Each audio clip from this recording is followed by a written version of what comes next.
Kumusta po kayo?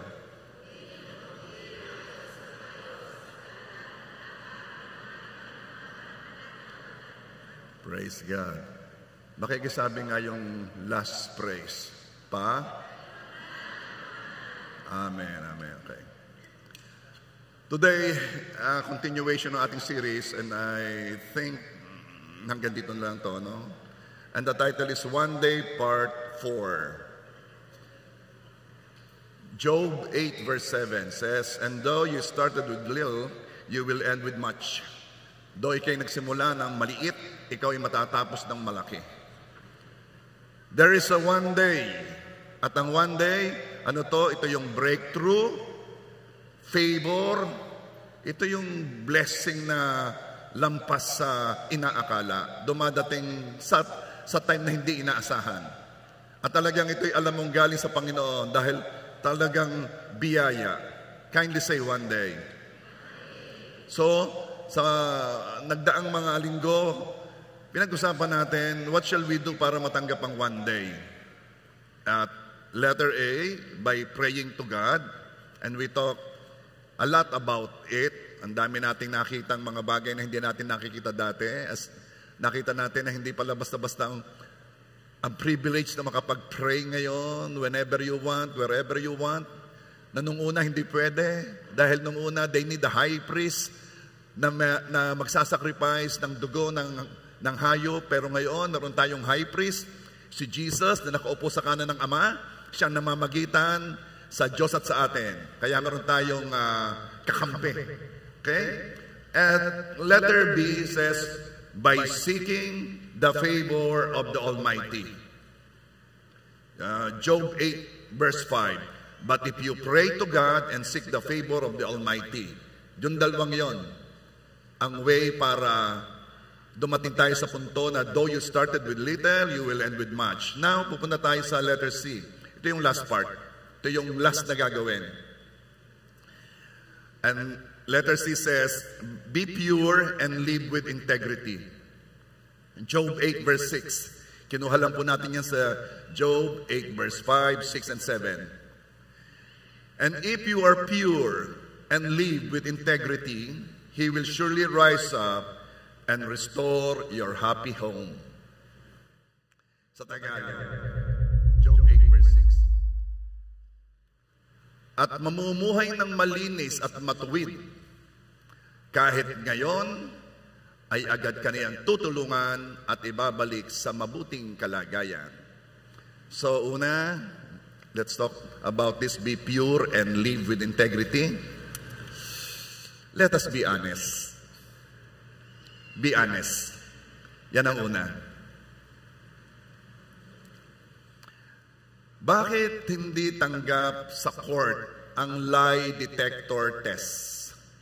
Di ba merong mga ikinakabit, pag nagsinungaling ka, parang malalaman nila kung nagsinungaling. Ano bang minemeasure nila? Yun yung mga changes sa ating system.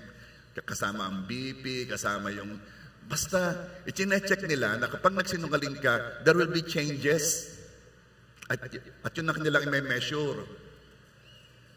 Ang problema ito, hindi ito tanggap sa court kasi merong mga professional liars.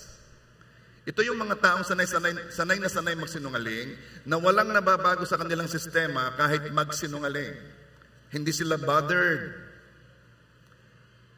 At huwag nating hayaang dumating tayo doon na nakakapagsinungaling tayo na parang kumakain lamang ng sinangag. Yung bang normal na normal lang? Let's cultivate a tender conscience na pag nagsinungaling ay hindi ka na peaceful. Meron ako nakausap, sabi, ay ako'y hindi pwedeng magsinungaling. Bakit? Ay ako'y mahalata talaga eh. Kasi hindi siya sanay. Huwag babasta-bastahin ang pagsisinungaling. Ha? Hindi ito maliit na sin. Hindi ho, white lies lang naman. Maliit lang naman. Huwag mong babasta-bastahin niya kasi Revelations 2:18 says, all liars will be consigned to the fiery lake of burning sulfur. This is the second death. Wow! Lahat na nagsisinungaling ay dadalhin sa nag-aapoy na lawa. Liars do not go where God is. Di ba sabi natin last Sunday? One day or blessing is where God is. So just make sure na nasa sitwasyon ka, nasa lifestyle ka, nasa decision ka, na where God is. Sabi ko last Sunday, i-check mo muna, nandito ba ang Diyos? Ito bang gagawin kong ito? Ito ba'y pipirmahan ng Diyos? Is God with me? Dahil kung gusto mo ng one day, breakthrough, favor, make sure na you are where God is. There is no one day where God is not there. And if we want to have our one day, let us be honest.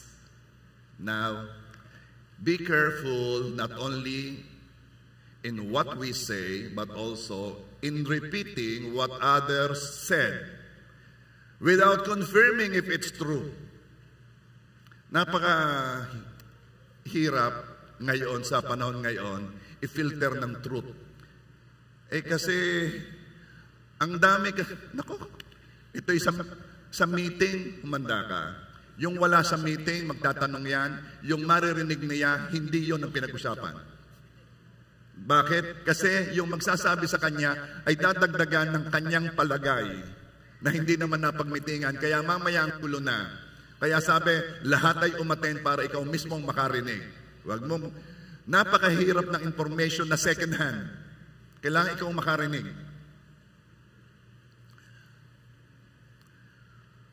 Be careful in posting what we see and read online.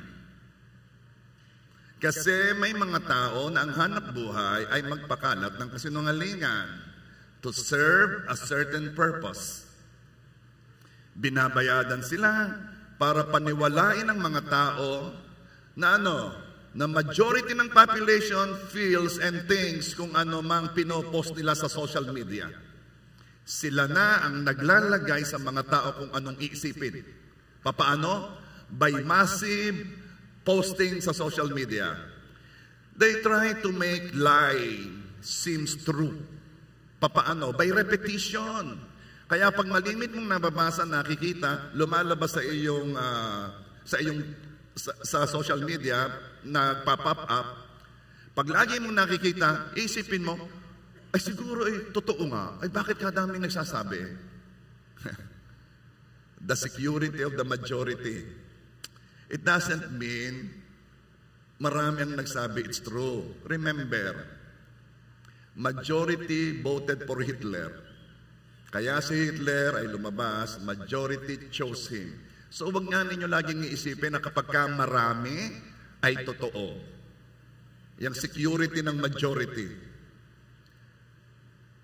Let's put extra effort in checking out our facts to make sure that what we say and post sa social media is true. Iba na ngayon You can have your own channel. Hindi na ito monopolize ng mainstream media. Hindi na ito monopolize ng Channel 2, Channel kung ano man. Because you can have your own channel. Ay napakadaming mga vlogger talaga ng ang mga followers ay pagkarami-rami. They have their own channel. Put extra effort in checking out facts to make sure that what you say or post is true. Kailangan may resibo. Bago ka mag-repost, i-check mo kung talaga bang yan ba talaga'y totoo. Huwag nating hayaang tayo man ay maging tagapagkalat pa ng lies or fake news. There was a hearing in Congress, ako nakapanood about fake news. First time na ito ay dinil na. One resource speaker na tinanong tungkol sa pinopost nilang fake news ay nagtanong sa congressman, ano ba ang fake news? We have to define it first. Yun ang sabi nila, we're talking about fake news here. Let's define it first. Ay sabi ko, ako nanonood sa YouTube. Sabi ko, simple naman Bakit kayo di-define pa? Fake news ay yung hindi totoo. Alam mo, masyado na nating napalawak ang truth na napapalabas natin ang lie ay truth. As simple as that. Kung yan ay fake, hindi yan totoo. Listen, kahit pa it helps your cause, if it is not true, it is not where God is. I remember noon, nagkaroon ng sunog sa Los Angeles. Sunog, ang laking area. Yung ganamang, tingnan mo talaga, nagkasunog, may hanging malakas, ang bilis kumalat ng sunog. And there is this post na merong isang bahay na hindi nasunog in the middle ng mga sunog na environment. At heto na, ang sinasabi ay isa siyang Christian na iningatan ng Diyos. Ako na may bless na bless. Pinost ko. Hindi ko naman ipinost sa aking page o sa aking wall. Doon lang sa life group. Maya-maya, sabi ni Brother Bob, teka, fake news yan. Bakit? Ay, ang dami nagpo-post din eh. Yan pala sa Hawaii. Yan pala luma ng picture. Ako, bigla akong inalis lahat. Ops. Look at this. Kahit pa it serves your cause. And my cause is noble because gusto kong ipakilala si Jesus. Gusto kong makita ng mga tao how great our God is, kung paano siya nagpo-protect sa kanyang mga anak.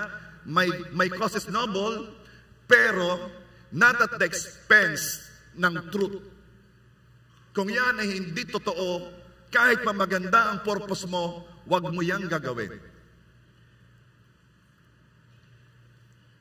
Not that way. We don't perpetuate a lie. We don't depend on lies to push a certain agenda, even how noble the idea is. That is called a simple deceit. And the means will never justify the end. Okay? Don't use black ops. Ano ba yung black ops? Yan yung mga propaganda to ruin the competition. Lies and deceit are not the Lord's way. Kung may mga kalaban sa politika, kalaban sa negosyo, kalaban sa huwag kang magpapalabas ng mga news na hindi totoo. O kahit hindi mo sure, huwag mo ilalabas. Because that's not God's way. They are the enemy's way.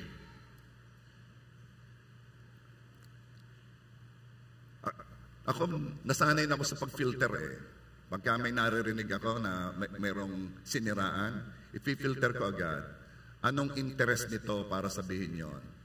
Kasi you will know by the interest. But that is not our way. They are the enemy's way. Satan's way. It's not the Lord's way. John 8:44. You belong to your father, the devil, and you want to carry out your father's desires. He was a murderer from the beginning, not holding to the truth, for there is no truth in him. When he lies, he speaks his native language, for he is a liar and the father of lies. Wow! Ang kasinungalingan pala ay dialect ni Satan. Kaya pag tayo nagsalita ng kasinungalingan, we are talking the same language as Satan. I remember this movie. It's about a girl, isang batang babae na nagkamali ng sulat.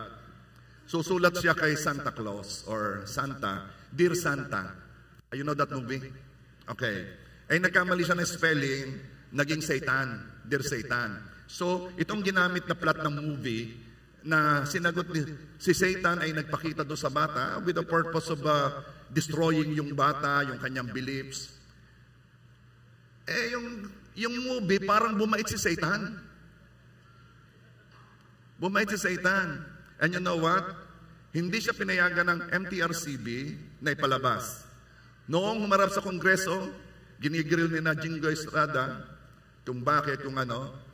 She stood her ground. Ang sabi niya, because it is a lie. Yun lang. Bakit hindi mo pinalabas? Because it is a lie. Kasi nungalingan and it will affect the children. Imagine the children, makikipag-usap na kay Satan kasi bumabait pala si Satan? Because Satan will never be good. He is evil. And that's the truth. Kasi for a very long time kasi, pinapalabas din Satan na siya ang mas mabuti. Ginawa niya ito kay Adan at Eva. In the form of an ahas or serpent, kinausap niya si Eva, ano bang sabi ni God sa'yo? Pwede kainin ang lahat. Huwag lamang ito.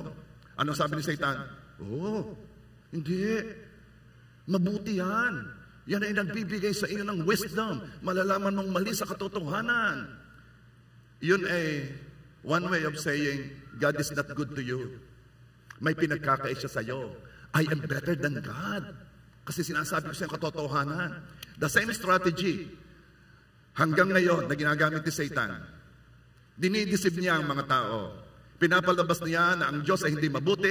Pinapalabas niya ang Diyos ay mayroong pinagkakait sa iyo. At siya ang nagbibigay ng hinahanap mo. Entertainment, pleasure, whatever na kailangan mo. Na in the end, makikita mo, I feel so empty.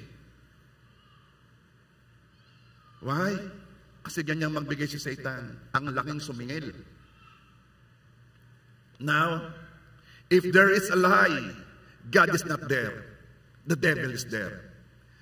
Now, Pastor, how can we know the truth? Paano natin malalaman ang katotohanan?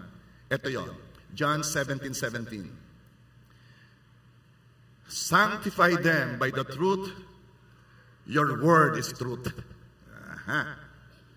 Sanctify means set apart. Sa Tagalog, pabanalin mo sila sa katotohanan. Ang salita mo ay katotohanan. Pabanalin sa salita. If you want to know the truth, it's in the Bible. Yes, you have your tradition that came from, you have your culture that developed, yes. But if it is not according to the Word, it is not the truth. Pabanalin sa salita, hindi sa what we think is right.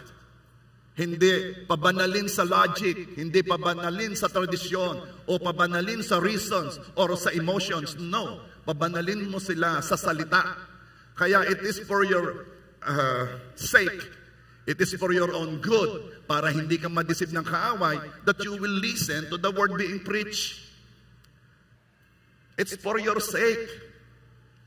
Kasi ang bilis ma-deceive, ang bilis malinlang. Pabanalin sa salita. Hindi sa pamamagitan ng kultura. Lalo na sa ngayon, ang woke culture, where people are trying to redefine the truth. Kung totoo yan sa iyo, ay di totoo yan. Live your truth. You can never have your own truth aside from the absolute truth, the Word of God. No, personal preference lang yan, self-expression. Your opinion does not mean truth. Opinion lang yon. No, Pastor, follow your heart. Follow your heart.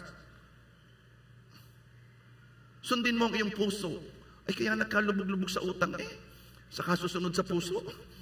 Parang feel ko ngayong mag-add to cart. The absolute truth is the Word of God. At yung sabi ko sa inyo kanina, everybody's doing it. So, truth na yon, right na yon. Umalis nga kayo sa security of majority. Remember, kung majority ang tama, why are we like this? We voted for our leaders. The majority voted for the leaders of the nation. Why are we still like this? Ipinorward sa akin ni Atem yung sa Sultan Kudarat na hospital. Walang binabayadan ng mga tao. Diaper, swero, gamot, walang binabayadan. Yung bakal na nilalagay sa buto, walang bayad. Sultan Kudarat. Niresearch ko 800,000 plus ang population, 2020. Tinignan ko ang Batangas, mahigit 3 milyon. Baka ako kaya hindi magawa. Pero hindi eh. Ang laki ng income natin eh. Ano ibig ko sabihin? Pwede eh. O sinong naniniwala na you are seeing development sa Rosario? Pwede pala eh. Pwede pala. Kapag ang nahalal ay matuwid, masaya ang bayan. Pwede pala eh. And I pray our leaders will really think yung mga bagay na pwede pala. Pwede pala walang bayad ng ospital. Ba't tayo aasa sa national? Ba't tayo aasa sa BAT-MC? Nang napunta doon ay taga Laguna, taga Mindoro, taga Palawan, taga Quezon, taga Batangas. Kaya pag luminya ka sa emergency, tunay na tunay, next day ka na mapa. Pwede palang isang probinsya meron.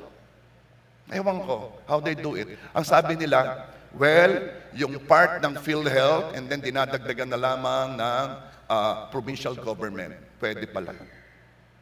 What is my point here? Ipag-pray natin ang nakatayo. Ipag-pray natin ang nakatayo. Na godly wisdom will be upon their heart and their mind. And righteous heart will be in their heart. Because not everyone is given the chance to lead. Not everyone is given the chance to be the mayor, the councilors, the congressman, the governor. Hindi lahat binigyan ng pagkakataon. And once you are there, please, be good leaders. Nandito po ngayon ang ating mayor, ang ating susunod na congressman, ang ating bukal. Kaya sila'y pinapangaralan ko. Bihirang mabuo itong mga ito eh. Umaasa kami sa Diyos. Maasa kami sa Diyos na Rosario will be different from other municipalities.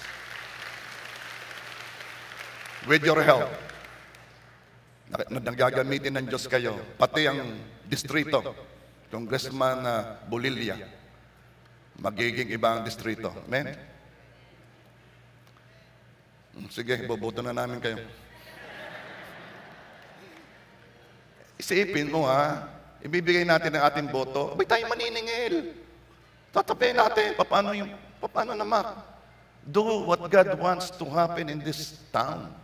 Diba? Kaya lagi kong kinakausap si Mayor eh. Mayor, talagang magandang nangyayari sa Rosario. Maganda.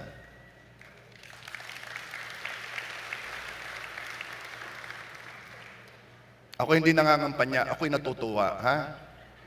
Ako'y natutuwa.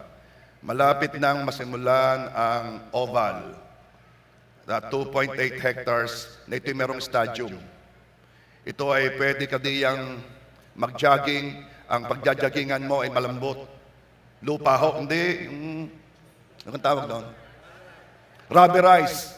So meron niyang give, hindi yan masyadong sa tuhod. Kaya yung mga sanay nang umikot sa sementeryo, pagkakataon na ito, lilipat na kayo ng pagjajaggingan. It's a place na pwedeng gawin ng palarong pambansa. So ang Rosario will be a tourist spot. People will come here.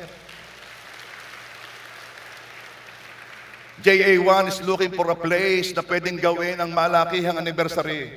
Walang lugar sa Batangas City na kakasya ang JA1 pag pinagsama-sama natin. Pag nagpunta naman tayo sa Maynila, ang JA1 galing Batangas eh. Dito ito nagsimula, lumawak. Gusto ng bishop dito gawin. Ay nakikita ko, Rosario ang pwede pag natapos ang oval at ang stadium. Napakalaki na po natin, kung hindi po nyo nalalaman, napakalaki ng JA1. Sabi ko nga ito isang sabi lamang, pwede makapaglabas ng party list eh. Teka, kung saan na naman tayo napunta niya. Tama.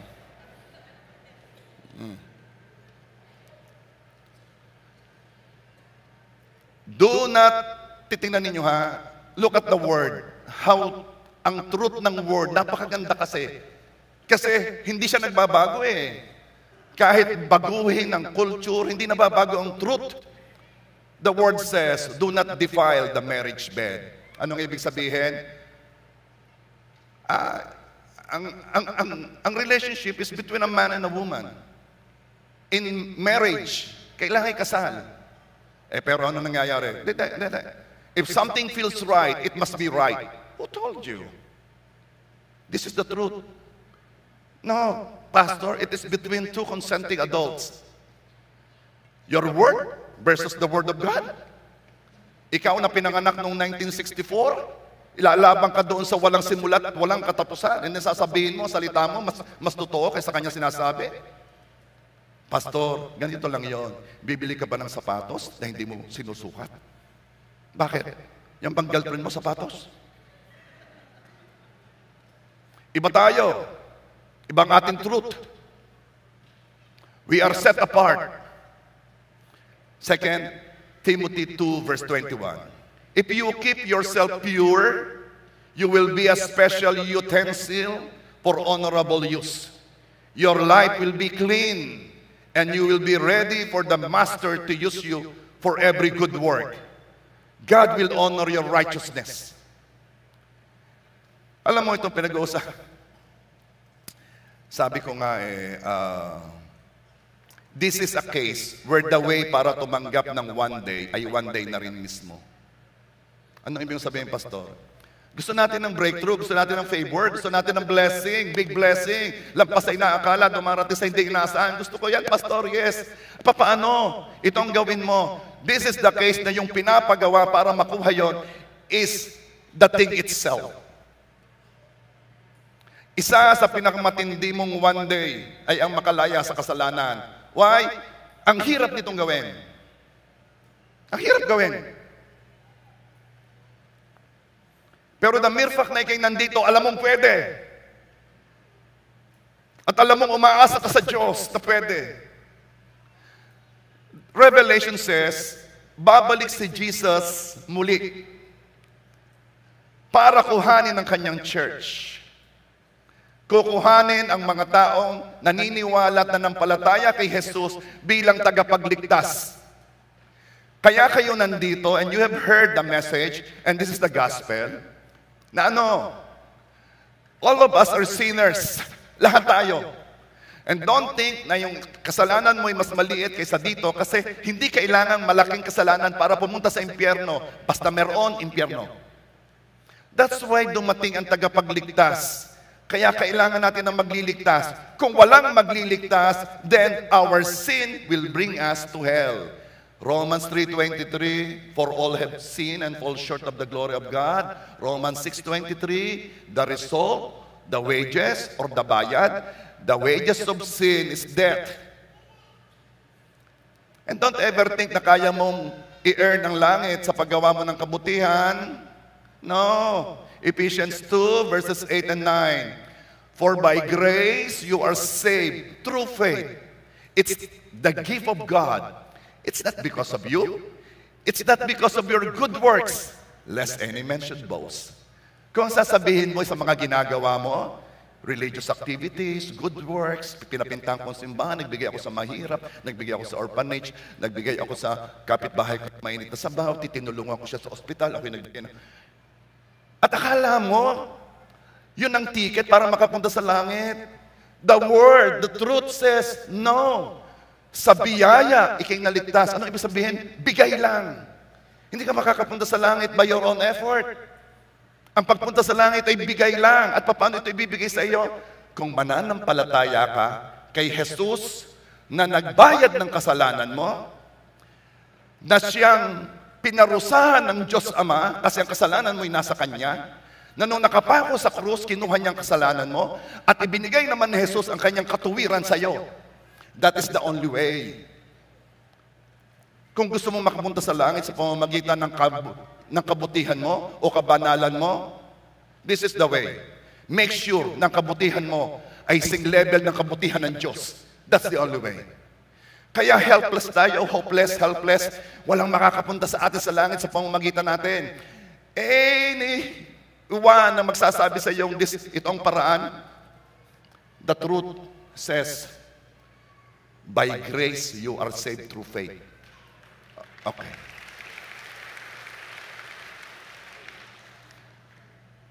Now, Lahat ng mga taong tumanggap kay Jesus ng totoo sa kanyang puso.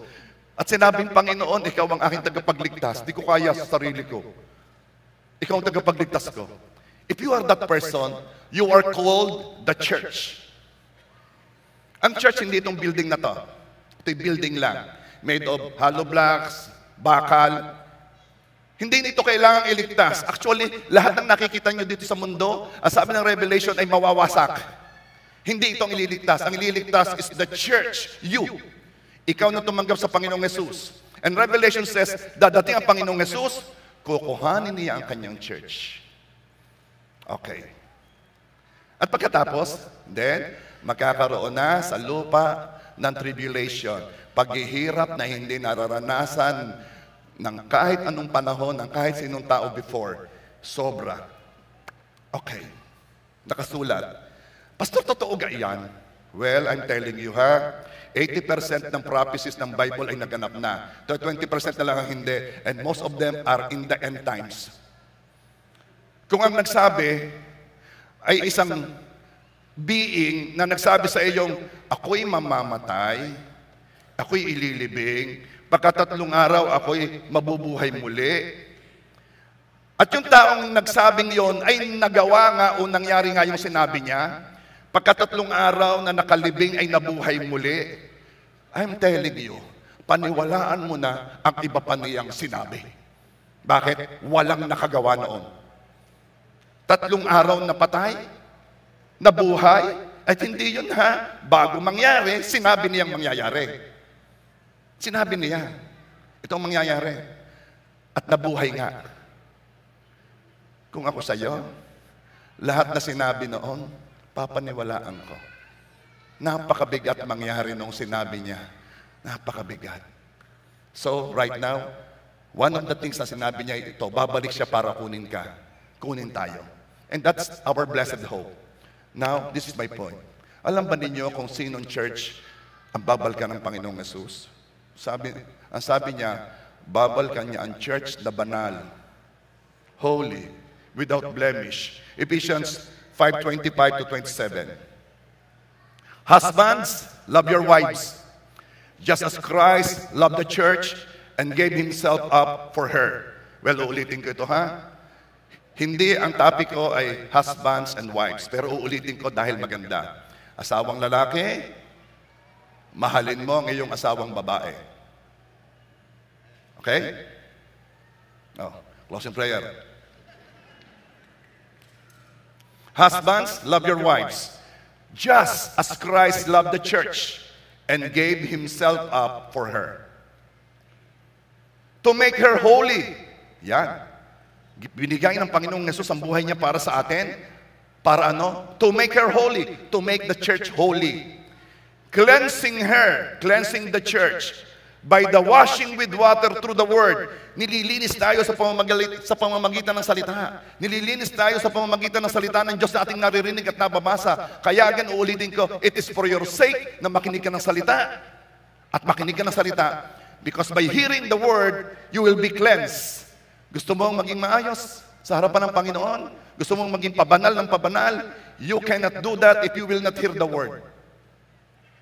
Kaya gusto ko, pag ikinakinig, tatapusin mo hanggang huli Gusto ko, pag ikinandito, talagang pupunta ka kasi makikinig ka ng salita This is not just a duty or an obligation.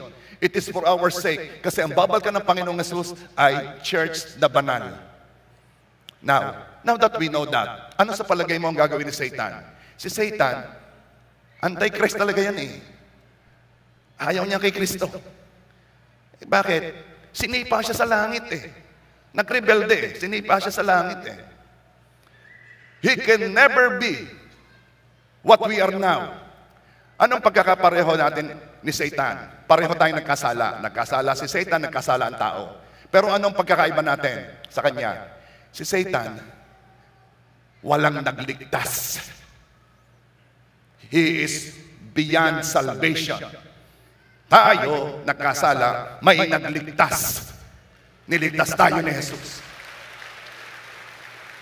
Now, look at the inggit of Satan. Alam mo yung inggit? Hindi mo naintindihan basta lumalabas yan. Wala namang ginagawa sa iyo. Ikaw ay nagagalit. Kayabang niyang... Wala namang ginagawa. Alam mo kung ano yon? Inggit. Inggit. At ano sabi ng Bible? Labanan ng inggit. Kaya pag kayo naiinggit, anong gagawin mo? Purihin mo. Pag naiinggit ka, yabang naman ito, kalamay kung sino. Naku, naiinggit na ako. Napakabuting tao. Nabuting tao siya. Wala siyang gustong saktan. Siya lang okay siya. Labanan ng inggit, ha? Sabihin mo sa katabi mo, sige nga, mabuti kang tao. Naiinggit pala. Okay. Verse 27. Okay pa ba kayo? And to present her to himself as a radiant church without stain or wrinkle or any other blemish, but holy and blameless. Hindi babalik si Jesus sa malaking church, sa mega church. Hindi siya babalik sa sa church na nagla-live group. Babalik siya sa holy church.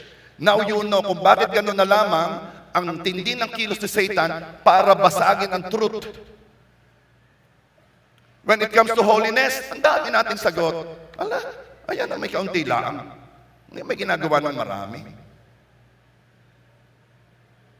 So let's talk about this. John 17:17. Sanctify them by the truth. Your word is truth. Ano ba, pastor, yung sanctification? Masyado namang flowery word yan eh. Sanctification, sanctify. Okay. Ito yung pabanalin sila sa yung katotohanan o is-set apart. Simula nang piliin natin si Jesus bilang ating Lord and Savior. Si Jesus ang tagapagligtas natin. Hindi ang Jesus, the Anointed One Church. Hindi ka maliligtas kung ikaw ay mag-a-attend dito. Hindi ka maliligtas kung ikaw magiging member dito. Though wala namang membership tayo. Everybody is welcome. Hindi ka maliligtas. Maliligtas ka kung tatanggapin mo si Jesus, the Anointed One, bilang iyong tagapagligtas. Okay? Kasi gusto kong maalis yung... Okay. Alakpahan mo na si Lord. Gusto kong mabasag yung notion ng pagpunta sa langit ay membership. No. Isahan yan. Hindi kita pwedeng dalhin sa langit. Hindi ka pwedeng dalhin ng magulang mo. Hindi ka pwedeng dalhin ng asawa mo. Isahan yan. Ikaw ang magpapasya.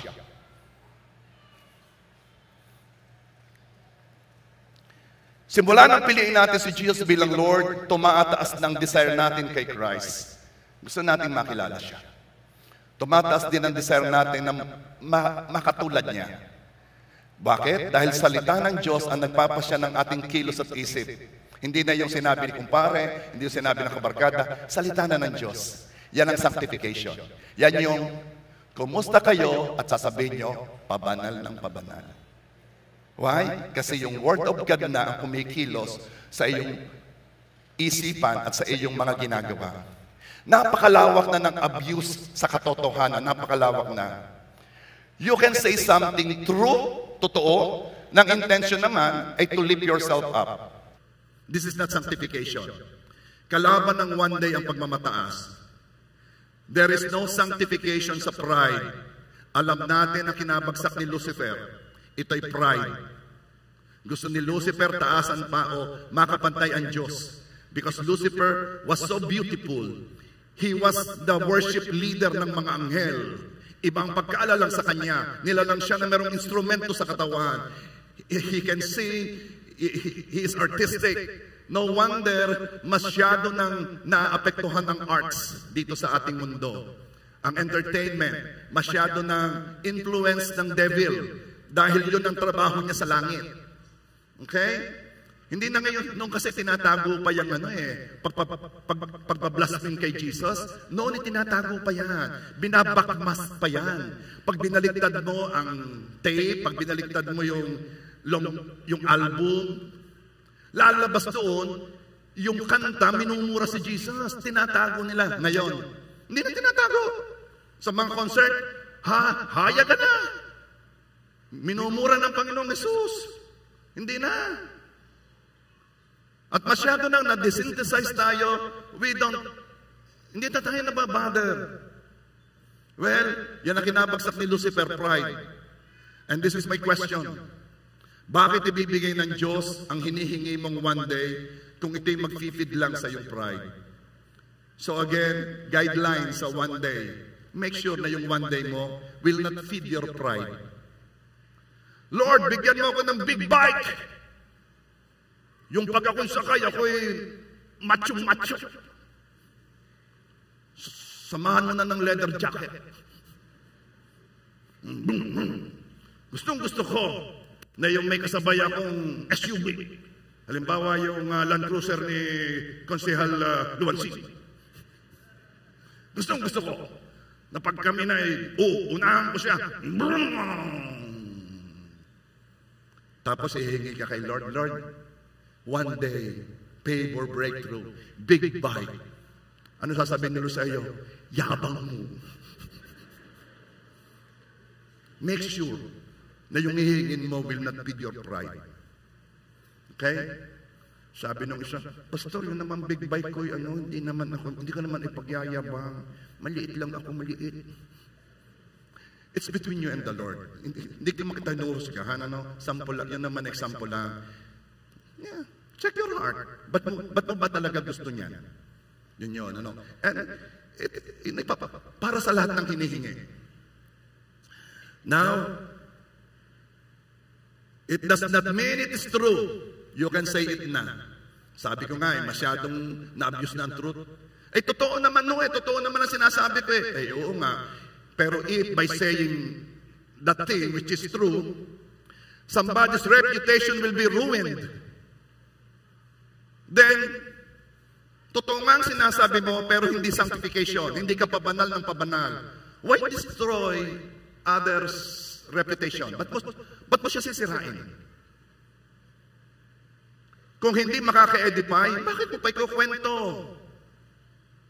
We need sanctification by the word. It does not follow na truth ang sasabihin mo ay pwede mo nang sabihin. Another thing, speaking the truth is not enough. We should speak the truth in love. Anong sasabihin mo? Halimbawa, mahal mo siya pero may, forgive the word, may body odor. Pero mahal mo siya. Okay, ha? If you love someone talaga, help him, help her. And say it in a very nice way. Paano yun? Alam mo, ate, kuya, bro, sis, alam mo,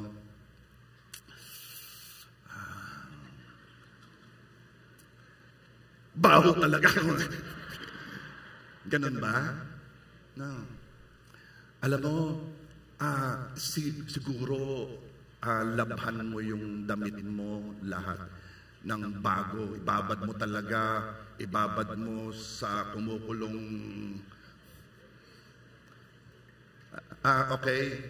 Pag yung damit mo talaga, ang cost ng wag mo nang gamitin, tapon mo na. Magsimula ka ng bagong set ng damit. Okay? Tapos, lagay ka ng antiperspirant, deodorant, and then yung paglalaban ng damit, kailangan ay wag yung hindi masyadong tuyo kasi yung damit na hindi natuyo, mabaho din yon. At saka, lumigo ka. Okay. Pwede po sabihin yun, pwede. Pero make sure na-gain mo na ang trust niya. Make sure napakain mo na yan.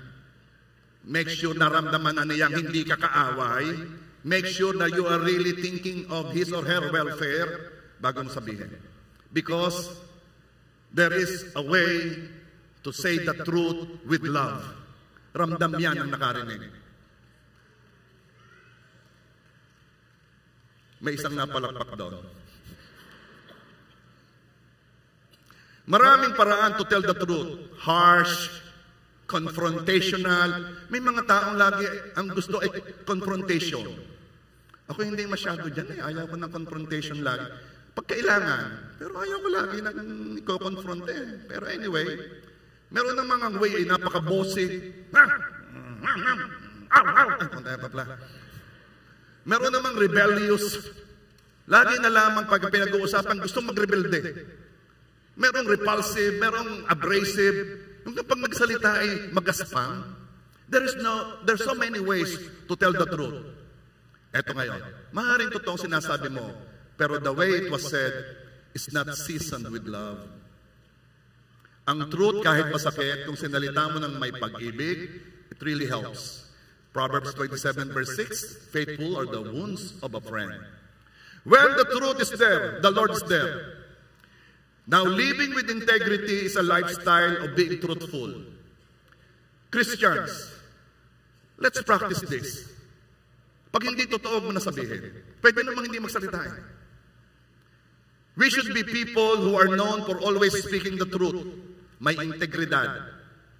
Hindi mo mapapagkatiwalaan ng taong hindi naging tapat sa kanyang salita. Sa business, napakahalaga na yan. Sa association, napakahalaga ng being truthful sa iyong sinabi. May integridad. Nabubuo diyan ang mga relasyon ng supplier at buyer. You know kung bakit may mga negosyo, miski nasunugan, in 1 week, nandyan lahat. Diretso ang tindahan. Napuno agad. Alam niyo kung bakit? Kasi yung kanyang supplier na nakaalam will help him because for a very long time, he is faithful to his promises, nagbabayad sa panahon, nagbabayad ng tama. At kung dumating na nangangailangan, I will help you. Bakit? May integridad ka eh. Napapagkatiwalaan ka, I will help you. I remember this person na nag-aalaha siya noon. Tapos, pinagkatiwalaan siya eh. Yan kasi sa ungpin, pag ikaw ay gusto magnegosyo, pupunta ka dyan, cash na lang ng cash yan. Pero pag ikay nakatatlong punta na, pwede ka nang, bibigyan ka na ng credit line. Hanggang sa ito'y nakabuo na ng relasyon. Dumating ang time, mes ka magkano, dadalhin niya. Napagkatiwalaan na siya. Integridad. This person ay bumalik kasi merong may alahas na napasama na hindi nakalista. At nag-usapan ng mga tindera, nag-usapan ng mga tao. Alam niyo kung bakit? Walang gumagawa noon. Sa talang buhay ng kanilang business, walang nagsauli ng alahas na pinigay ng hindi nailista. Kaya sila, sabi ko, ano ka nangyari na sa mundong ere? Bakit nawawala ang honest? Samantalang yun naman talaga dapat ang way. Okay? Ito naman, network. I have nothing against networking ha. Yung mga binary, right leg, left leg. I have nothing against networking. Meron naman siya nagkwento na siya'y napasama dyan. And then, kumuha din siya ng downline. Okay. Until he found out na yung promise noong company is impossible to fulfill. Nadala lang siya pero pag pinag-aralan, hindi naman pwede mangyari yun eh. Nung nalaman niya, ay may deceit. Ang ginawa niya, lahat na naging member niya, na nagbayad ng membership and everything, sinuli niya yung pera nila. Ang puntos, yun namang pera ibinayad nila, hindi naman lahat sa kanya nagpunta. Siyempre, meron niyang pupunta sa kumpanya, pupunta sa upline. So, konti talaga yung nagpunta sa kanya. Pero sinuli niya ng buo. Lugi-lugi siya. Pero you know what? Kung anong kanyang nagain, reputasyon, integridad. Kaya basta nagsalita iyon, naniniwala sila. Kailangan natin ng integrity. If you want to have one day, kailangan meron tayong integridad. You know how favor works. Ibinibigay ito sa mga undeserving. And then, baka kasi ikaw ay mahirapan, sasabihin mo, hirap naman tumanggap ng favor, kailangan ay ako ay laging honest. No, wait. Sa favor, you are asking God's help na itama ang buhay mo. Hindi ka pa man nagtatagumpay, ang ibig sabihin, pabagsak-bagsak pa, nagtatry ka, nagkakamali, hindi ka pa talaga nandoon. It's okay.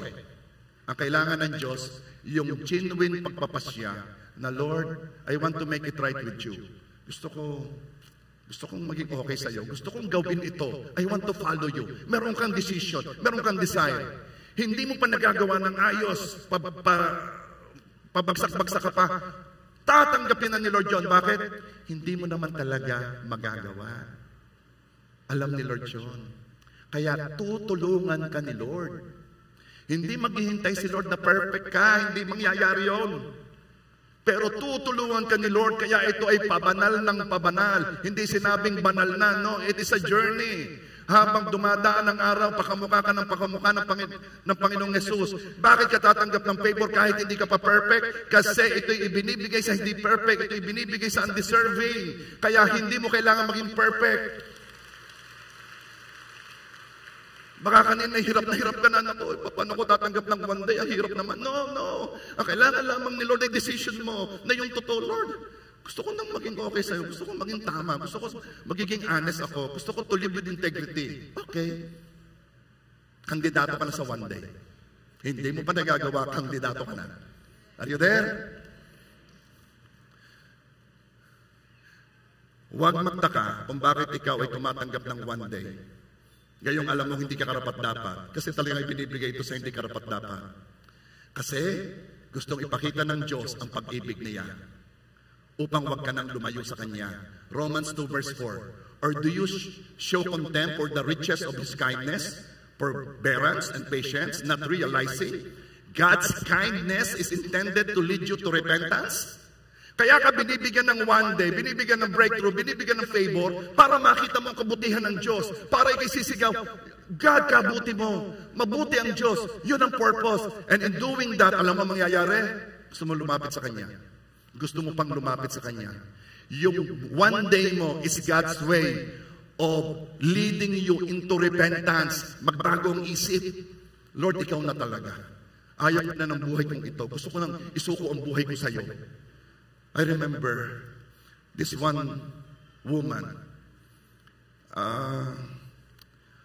Siya nahihiya kay Lord. Kasi alam niyang nabubuhay siya ng hindi tama. Pero meron siyang bukol sa breast. Wala siyang lakas ng loob lumapit sa Panginoon. Ang tingin niya, hindi siya tatanggap ng one day. Kasi alam niya na hindi siya nabubuhay ng tama. Pero alam mo, ang bukol niya sa breast ay malaki at marami na tao. Pero dumating ang kanyang one day, nagpa-check up siya, wala na ang bukol. Nung ba, Pastor, tumanggap ng one day, siya ba inayos na ba niya kanyang buhay niya? Not yet. Pero meron na siyang desire. Gusto na niya. And that one day, that kindness leads us to repentance. Kaya please, pag tumanggap ka ng one day, huwag mong isipin, yay, ako ay good boy, ako ay good girl. No. Kaya tumanggap ka ng one day kasi gusto kang ilapit pa ng Diyos sa Kanya. Gusto kang ilapit ng Diyos sa Kanyang pag-ibig. We covered the 3 requirements for favor. Pray to God, seek His favor, live honestly. And what will happen if these 3 are present? Bibilisan ko na. Una, God will rise up.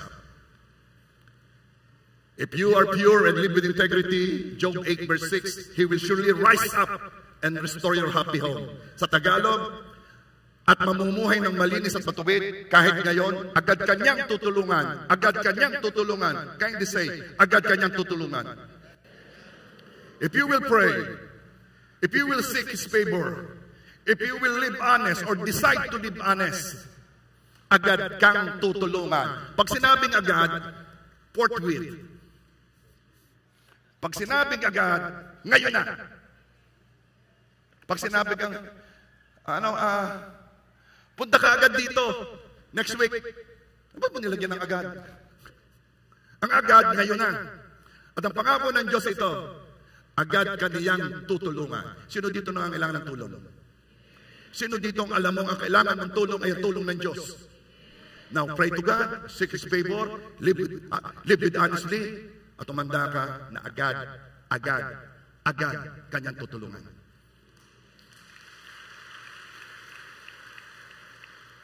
May nag-message sa akin, sa Cayman Island siya nagwo-work. Sabi niya, Pastor, Rev, natanggap ko na pong one day ko. O ano yun? Ako po pinayagan ng boss kong makapagbakasyon sa Pilipinas. Praise God. Sa akin naman common naman yan Hindi po, Rev. Binigyan po ako ng $3,000 para magastos ko. Ay, one day. At saka hindi lang po yung rep. Ayun po nagbabakasyon po sila somewhere Sinasama po kami ng buong family. Papa, one day. At hindi lang po yung rep. Yung pong asawa ko magbe-birthday. Pinagamit ang kanilang properties. Doon daw kami mag-party. Abay, one day. Ano ibig ko sabihin? Agad. At ang ibibigay ng Diyos, hindi lang isang one day. A series of one day. Kanino yon? Kanino yon? Lumapit si Sister Monet. Sister Monet, ayan, no? So kay Sister Monet, lagi makisig. Okay? Pastor, yun pong aking anak. Siya po ay nasa Amerika, sa niyang state. Sa Seattle. Diyan lang. Sa Seattle. Siya ay nagwo-work doon. Mataas ang tayo. 12th floor, ano? Mataas talaga ang posisyon. Earning mucho. Siyempre, gustong umuwi, lalo na yung kanyang mga anak, nakatikim ng bakasyon, laging gusto dito na sa Pilipinas. Alam mo naman yung mga lola, tita, pag dumating ang mga apo, pamangkin, ay ako naman, ay ayaw na nga umalis ng mga bata. Ay gusto na dito. Alam mo, ang one day ni Sister Monet, pinayagan ang kanyang anak na sa Pilipinas mag-work at ang sweldo pang-Amerika. One day. Kaya sa Sister Monet, may one day din yan. Basta ganyan. Alam mo, ang isa pang pangako, God will restore your happy home. Ano mang nawala sa iyo, sa pamilya mo, kinuha sa iyo, God will restore your happy home. Kung noong una, sarado ang mga pintuan, kaya minsan hindi natin magawa ang gusto natin Saradong pintuan. May promise si Lord. Revelation 3 verse 8. I know your deeds. Ano? Ikaw ay nag-pray. Ikaw ay nag-seek ng favor ni Lord. You really want to live with integrity. And you want to be honest. I know your deeds. See? I have placed before you an open door that no one can shut. I know that you have little strength, yet you have kept my word and have not denied my name. Alam ko mahina ka, pero ikay nabuhay sa katotohanan at hindi mo pinagkailangan aking pangalan. Hindi mo pinagkailangan aking pangalan. I'm telling you, wag mong ipagkakaila si Jesus. Siya ang nag-iisang tagapagligtas. Siya ang nag-iisang tagapamagitan natin sa Diyos Ama. Siya ang ating punong paring nakaupo sa kanan ng Ama na namamagitan para sa atin. Siya ang namatay para sa atin. Huwag mo siyang ikakaila. At ang sabi niya dahil doon, I will open doors that no one can shut. Kung feeling mo, stuck ka na ng matagal sa iyong katatayuan, walang pagbabago, humanda ka, for your one day is about to come. God is opening doors that no man, even devil, even kung sino man, no one can ever shut or close. Yang pintuang nabuksang yan yung breakthrough, yan yung favor. Lagi kong sinasabi, ang pagkakaiba lamang ng isang successful sa hindi successful, favor. May tinanggap siya na hindi tinanggap ng isa. Favor. At lagi natin yang i-recognize. At ang isa pa, you will end with much. Job 8:7. And though you started with little, you will end with much. Favor makes the difference. Hindi mahirap tanggapin ng one day. Kung gusto mo ng one day, mas matindi ang gusto ng Diyos na ibigay ito sa iyo. Bakit? Kasi ganito yon. Ang tumanggap ng biyaya, yung taong yan, mapagbiyaya yan sa iba. Alam mo ba kung bakit merong madamot? Kasi pinaghirapan niya yung kanyang kinita. Siya'y talagang buwis buhay sa paghahanap buhay. Pagtitiis, pag-iipon, hindi kumakain, maipon lang. Tapos hihingi ka? ay kaya ka pabigyan. Pero tingnan ninyo, paano kapag ka ang tinanggap niya ni biyaya? Paano pag ang tinanggap niya ipagkadali-dali? Yung hindi nahirapan? Yung biyaya lang ay dumating lang? Alam mo, mas generous yan. Hindi nahirapan. Mas mapagbigayan. Ito ang gusto kong sabihin. Ang tumanggap ng biyaya ay mapagbiyaya. Alam mo kung ba't ka mabait? Tumanggap ka ng pag-ibig sa Diyos Kaya kailangan mong tanggapin ang pag-ibig ng Diyos para ikaw ay madaling magbigay ng pag-ibig. A hurt person will hurt others. Kaya yung tao yan nananakit, yan isinaktan. Kaya ang aso yan wild Pinalo ng pinalo yan nun Pero, ang taong minahal, mapagmahal yan.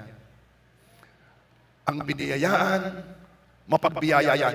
Kaya naman, gusto rin ni Lord na bigyan ka ng one day. Huwag mong isipin pinipilit mo si Lord. Gusto ni Lord yan. I remember Rhea. Rhea, nandiyan ka ka. Asawa ni Rodel. Makikitas na kamay. Rhea. Nasaan si Rhea? Ayaw. Akala ko nagpalit ka ng pangalan Okay. Yan si Rhea. Lagi sinasabi kay Rodel, gusto ko bang makasakay ng aeroplano. Gusto kong makasakay ng aeroplano. Pero wala naman akong passport. Paano ako makasakay ng aeroplano? Ito po ang nangyari. Yan ang kanyang dream. Bata pa. Gusto niya makasakay ng aeroplano. Aba, yan nakita ng kapitan, medyo nag-active. May natulungang single parent yata. Abay, di siya ginawang leader noong hanggang Bausi kayo. Yung violence against women and children. Siyang ginawang pinaka-head. Iyan pala, pinapadala din sa kaganapadala, sa Cagayan ka. Basta somewhere, ay first time sasakay ng aeroplano. Tingnan mo rin nga, libre yung Bausi Ay ngayon, sabi sa kanyang asawa ay paano ito? Wala akong passport. Alam naman hindi kailangan ng passport pag sa Pilipinas. Gayon ka. Ay first time sasakay Ay di ngayon sakay sa aeroplano, sayang-saya daw siya. Nag-detect sa kanyang asawa, sayang-saya. Sabi naman ni Rodel, dito siya nasagot. Dahil nahayaan daw niya maging sayang-saya daw siya sa aeroplano. Ang iyong pinagsimulang maliit, nagsimula ka ng maliit, matatapos ka ng malaki. Pero, wag mo nang papalapak di patapos. Series nga Nung nandoon na, may raffle. May raffle.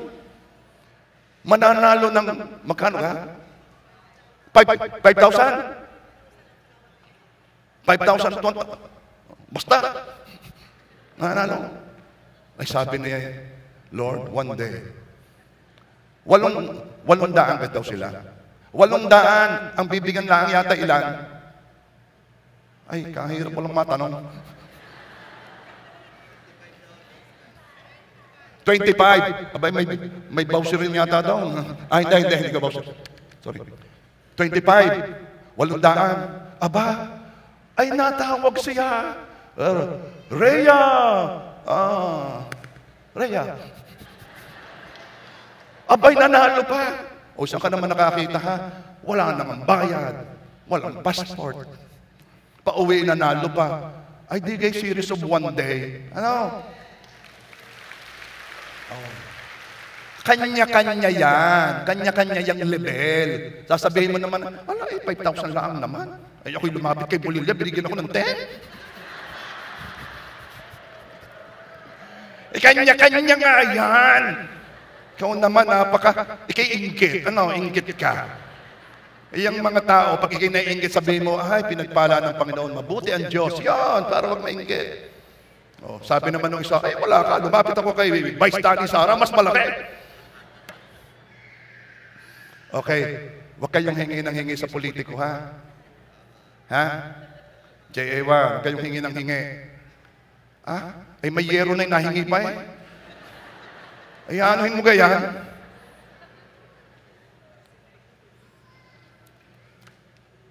Sumbong nyo sa akin pag meron J.A. wag nang hingi. Bakit, Pastor? Pagpe-pray ko. No. Wala naman akong magagawa kung kinahingi Pero itong ibig ko sabihin, aray naman mga rin di Diyos. Ba't sa mga riyaasa, tingnan nyo itsura. Tingnan ninyo kung Diyos. Kung yung mga Diyos, humingi kayo. Doon tayo hihingi.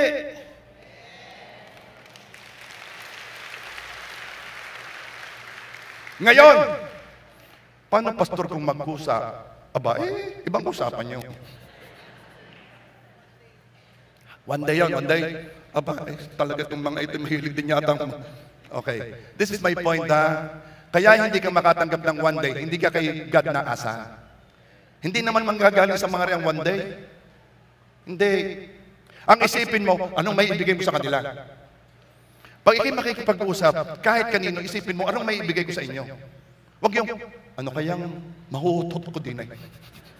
Di ganun. Ibang Kristiyano. Ang Kristiyano, alam niya kung saan ang gagaling ang kanyang mga provisions. Amen ba? Worship Him, please. Ako ginaganahan na. So, in closing,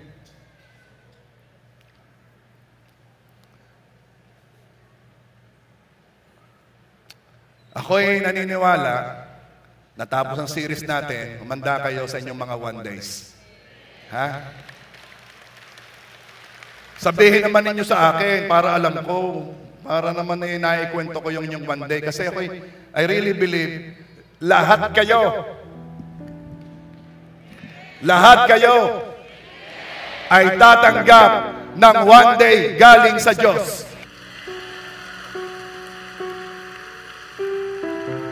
Ikaw na umaasa sa Panginoon, ikaw na sa Diyos nagtitiwala, ang Diyos ay napakabuti. He is a generous God. Hindi siya madamot. Ito lamang ang mangyayari, kapatid. After that, itong mangyayari sa iyo, I promise you, lalo kang lalapit sa Diyos. Lalo mong mamahalin ng Panginoon. At sasabihin mo, God, truly, you are a good God. Come on, let's worship our good God.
He will manifest himself.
Nais ko pong lumapit sa inyo.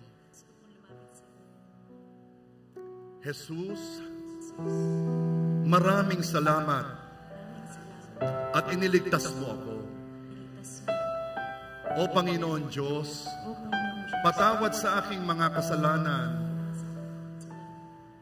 Nais ko pong magbalik loob sa inyo. Panginoong Jesus, Ikaw ang aking Diyos. Ikaw ang Panginoon ko. Ikaw ang tagapagligtas ko. Now I declare in the name of Jesus, I am declaring one day sa mga area ng buhay mo na kailangan mo ng one day. Whether it be your healing sa iyong katawan, whether it be sa iyong mind, nagkakaroon na ng mental issues from stress and everything, whether it be sa iyong finances, whether it be sa relationships, I am declaring one day sa area ng buhay mo na kailangan ng favor ng Diyos, kailangan ng breakthrough. I am declaring in Jesus' name, in the mighty name of Jesus,